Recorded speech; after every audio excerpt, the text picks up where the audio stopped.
In the 1920s and 30s, Londoners travelled around their capital much more than they'd ever done before. The distance between home and work grew longer and longer as new suburbs were built, doubling the size of London in just 25 years. New and much more efficient forms of public transport made travel quicker and easier.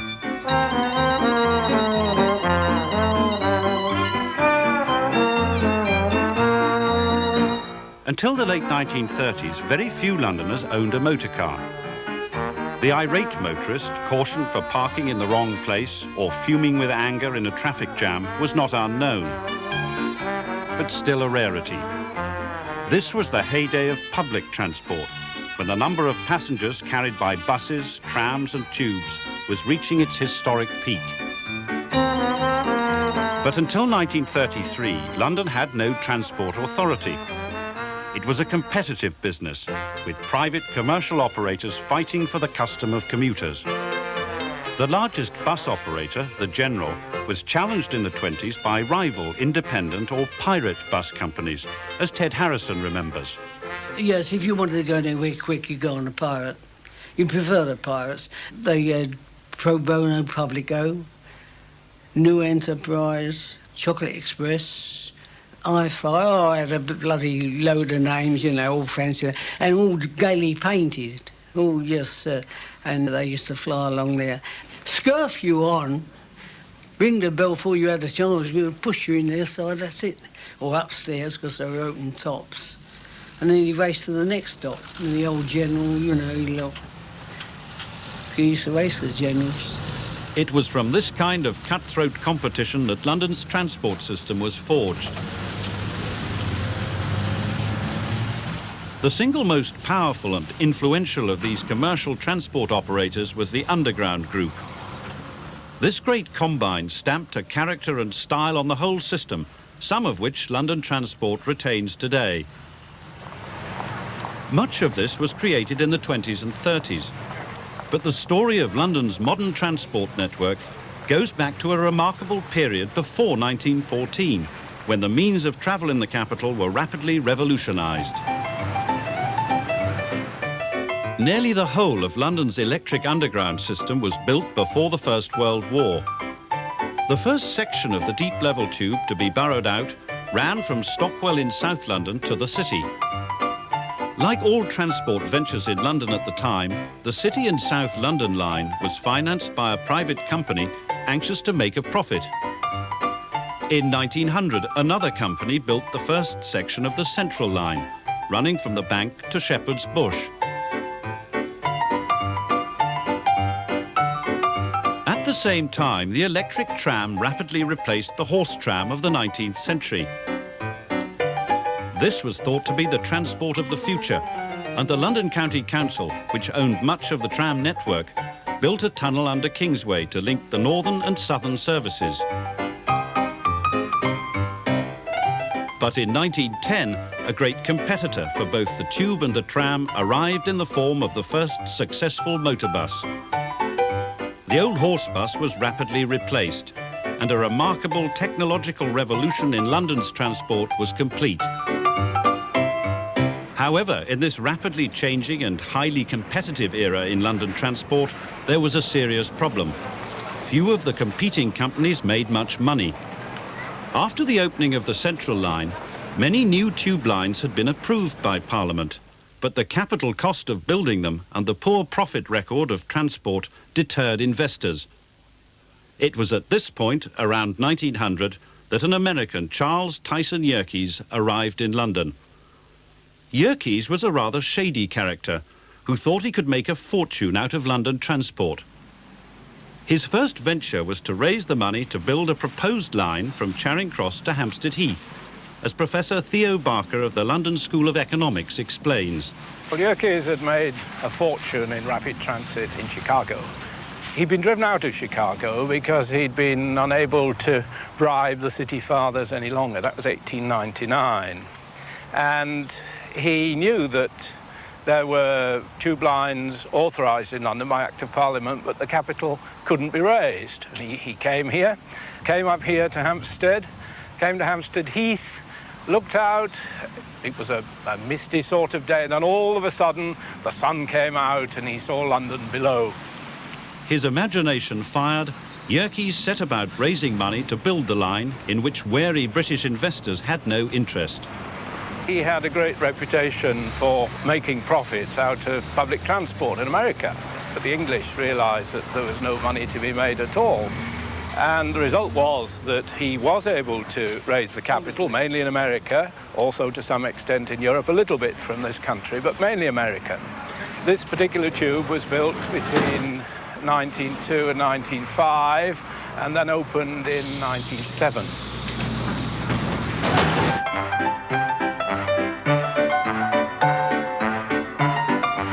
Yerkes raised the money not only for the Hampstead line, but for the Piccadilly, which ran from Finsbury Park to Hammersmith, and for the tube from Baker Street to Waterloo, known as the Bakerloo.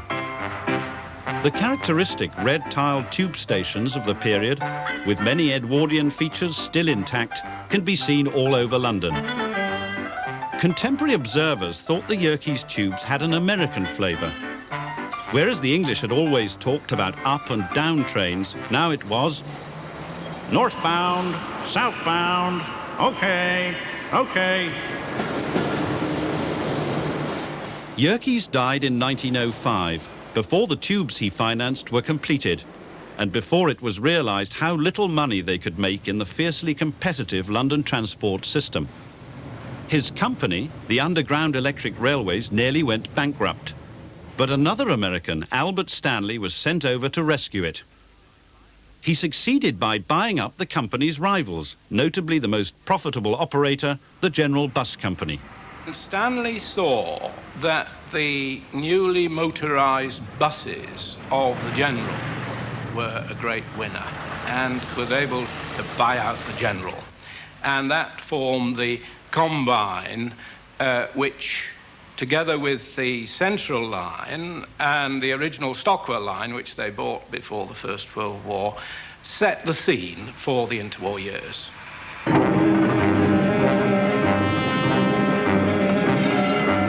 The Great War brought an abrupt halt to the development of public transport in London.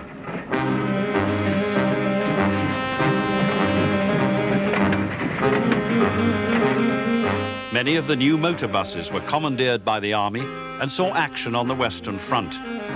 Women were taken on by the bus and tube companies to keep London transport running.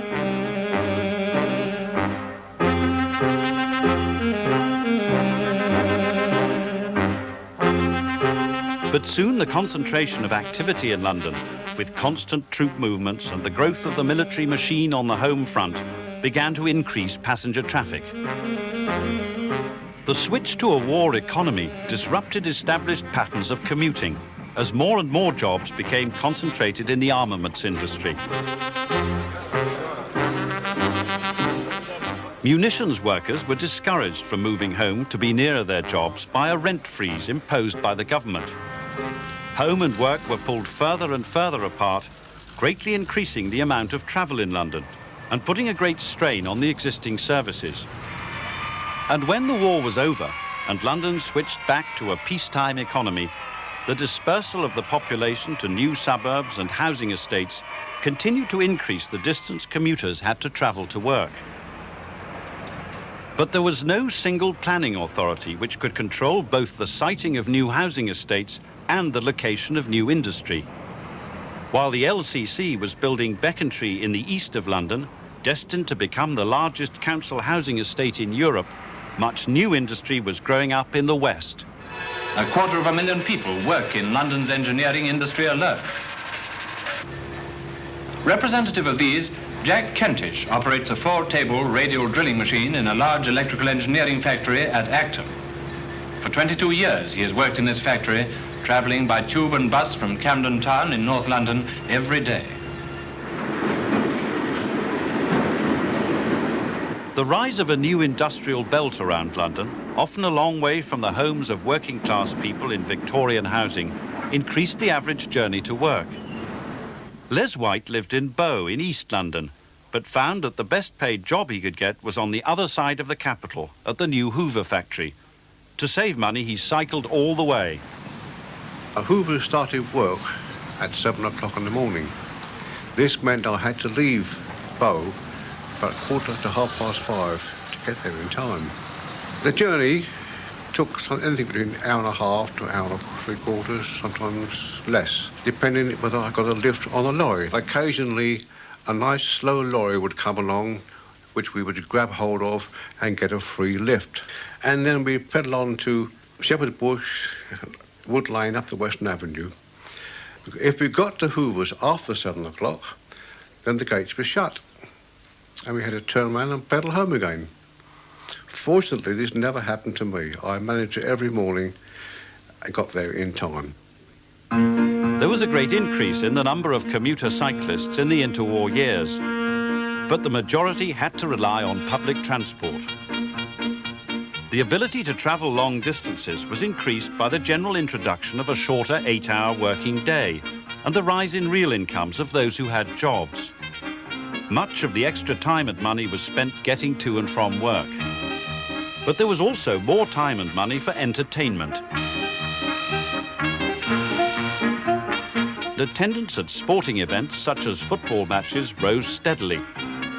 Most major clubs, such as Arsenal, had their grounds in Victorian London, while many supporters lived in new suburbs or on council estates a long way off. As the distance between home and work or pleasure increased, more and more people ate out at lunchtime. Cafes and canteens were themselves staffed by cooks and waitresses who commuted to work.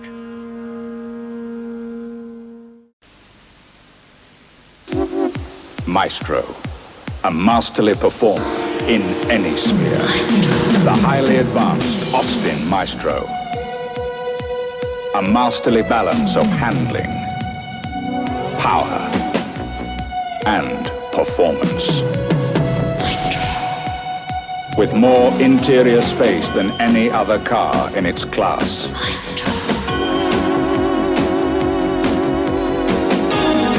The highly advanced Austin Maestro from 4,750 pounds. Driving is believing.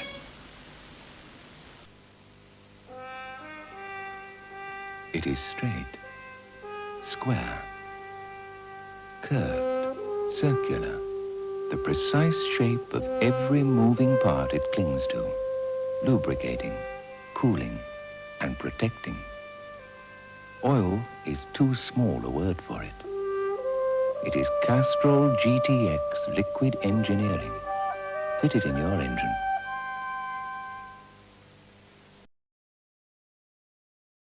By 1930, Londoners were, on average, taking twice as many journeys a year as in 1914.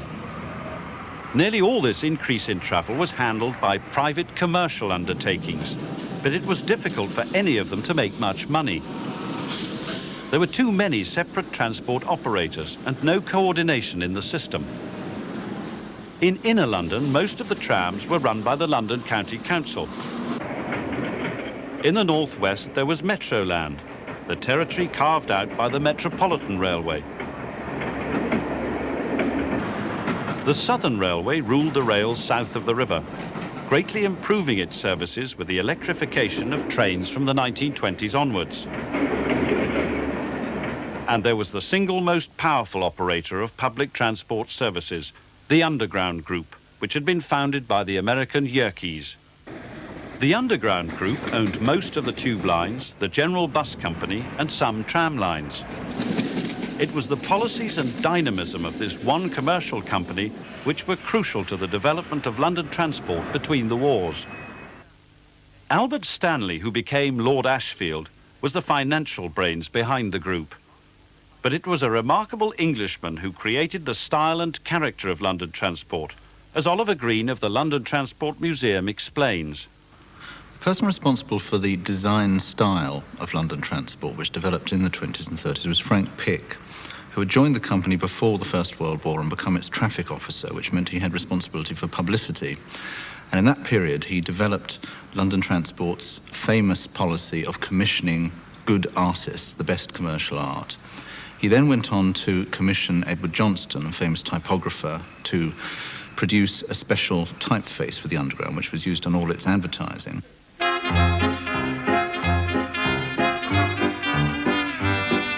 the 1920s, he began to commission outside architects, and specifically Charles Holden, to design a new range of underground stations, which were in a completely new architectural idiom. To cope with the vastly increased traffic in the centre, the old Piccadilly Circus station was completely redesigned and reopened in 1928. With its Art Deco lighting, it became the Underground Group's great showpiece.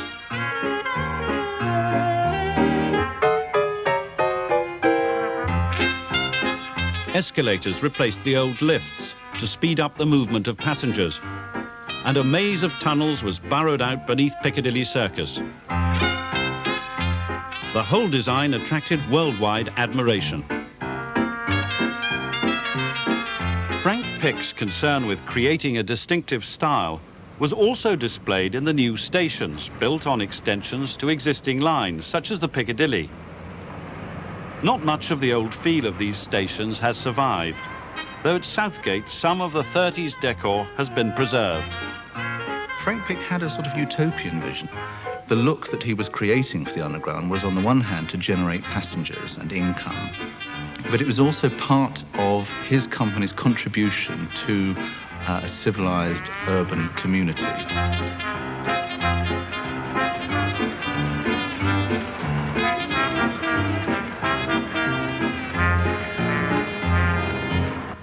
Frank Pick was obviously a rather extraordinary character. He was very punctilious. He always used a fountain pen with green ink, and indeed he took lessons from a calligrapher so that even his own style was immaculate. He would descend on a station and check that everything was working, and then the next day he would send off a memo to say that the litter bins had been placed wrongly or something like that in the station. The stylishness of the Underground Group stations and the extent of the interwar modernisation programme might suggest that this powerful operator made huge profits, but it did not. The capital cost of renovating stations and building new lines was too great, and public transport with a poor profit record could not attract sufficient private investment. In the past, American investors had come to the rescue. In the 20s and 30s, it was the British government. Nearly the whole of the modernisation and extension of the tube system was underwritten by Treasury guarantees offered for building work which created jobs and helped relieve unemployment. But even with government funds, the Underground Group felt it could not make profits unless it extended the tube lines and encouraged Londoners to make more journeys, as Oliver Green explains. I think the expansionist policy in the 20s and 30s in many ways follows the experience of what had happened before the First World War. Ashfield and Pick, running the company, saw what had happened at Golders Green, which was the first place that the tube had reached open countryside, and a great suburb had developed very quickly as a result of the railway service being there. So in the 1920s, they begin extending tube lines further out into what was then countryside, with the expectation that suburban development would then generate more traffic. And they felt that this was essential because it was a good way of establishing a firm traffic base, because once you'd got that captive market of commuters, they would stay with you. The Underground Group did much to improve its services, but it could only operate in its own territory. For many London commuters reliant on mainline trains or trams, the journey to work remained miserable. The crush at Sidcup station in the early 30s is still a vivid memory for George Matthews. Oh, it was absolutely shocking, absolutely shocking. When you got to the station, there was four or five deep on the station, and they were all trying to catch the same train, probably.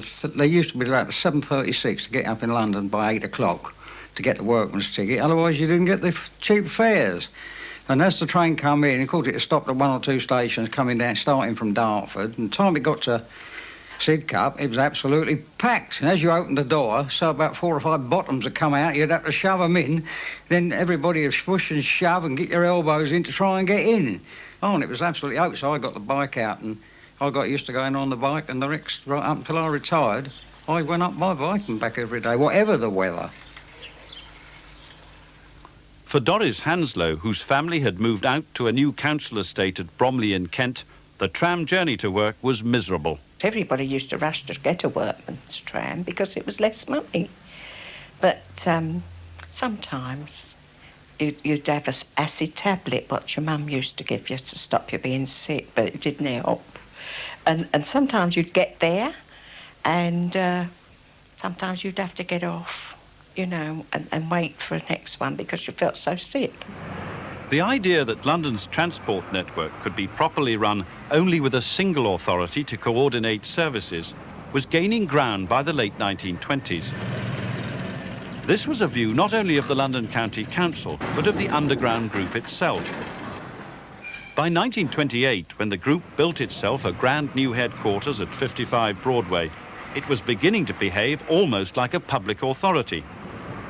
The building, designed by Charles Holden, the architect of Piccadilly Circus and many of the new tube stations, was marked with Frank Pick's concern with style and detail. It was, by the standards of the day, daring and controversial, with sculptures by young artists such as Henry Moore and Jacob Epstein adorning the exterior. While Frank Pick continued to set the style of the Underground Group, the chairman, Lord Ashfield, was more and more convinced that a purely commercial operator on its own could not improve London's transport services. This had always been the view of Herbert Morrison, London's leading Labour politician. When in 1929 Morrison became Transport Minister, he set about creating a London Transport Authority and found an ally in Lord Ashfield. During the 1920s, Ashfield was continually arguing the case that the main problem for London's traffic, the public traffic, was that there was no proper coordination. And it became clear after a while that the only way forward was to establish some kind of semi-public body. And in this, you got a strange alliance between the capitalist Lord Ashfield and the Cockney socialist Morrison. The London Passenger Transport Board was created in 1933. It took over most transport services except the mainline railways. Its headquarters became that of the Underground Group. And the same two men, Lord Ashfield and Frank Pick, were in charge. London at last had something like a coordinated transport system. But just at this time, it began to face serious competition for the first time from the motor car. Only the relatively well-off could afford a car, even in the mid-30s. But the impact of private motorists was proportionately much greater than their numbers. Before the days of driving tests and traffic management, the motorist ran wild, as Lady Strickland, a great society beauty of the 30s, recalls. They had very fast cars. Of course, in those days, you didn't have to pass a test. A friend took you on the road for a few times to learn the gate gears, and then off you went. And they did terrible things. One friend of mine used to go up a very curvy road near Godalming on the wrong side for a thrill, and he was killed quite quickly. Another one used to go over humpback bridges at 70, in the middle, in case he met something for a thrill. And my uncle, the same age as me, he tried to drive his MG over a passenger bridge in a railway station that was had up. They were quite crazy. We all were, I suppose. The number of people killed and injured on the roads rose dramatically in London until driving tests and a 30 miles an hour speed limit were introduced in 1935. Fears that the 30-mile-an-hour slowdown would cause congestion and traffic jams have fortunately been groundless. Even in the busiest parts of the City of London, the smooth, well-regulated flow of transport goes on its way without hitch or hindrance. But by the time motorists' wilder impulses were brought under control, their sheer numbers were beginning to cause serious traffic problems in the centre of London. Reports were commissioned to provide a solution to the problem. Sir Charles Bressey was the author of one which foresaw the impact the car would have on London. We must build elevated highways on viaducts. We must drive tunnels under obstacles like the River Thames or sanctuaries like Kensington Gardens. Well now, my time's up. In a London replanned like that, I might be home in 15 minutes. Tonight, it'll be an hour. These futuristic road schemes were never built. The introduction of automatic traffic lights and of new kinds of traffic management did help to ease the problem. But for London Transport, the switch to private motoring was a threat. It not only slowed bus traffic, it was taking away passengers. By 1939, there were nearly 500,000 private cars registered in London and the home counties. Though the outbreak of war brought a temporary halt to the growth in car ownership, the writing was on the wall for London Transport. The number of passengers carried by London Transport reached its historic peak just after the war, but by 1939, its heyday was nearly over.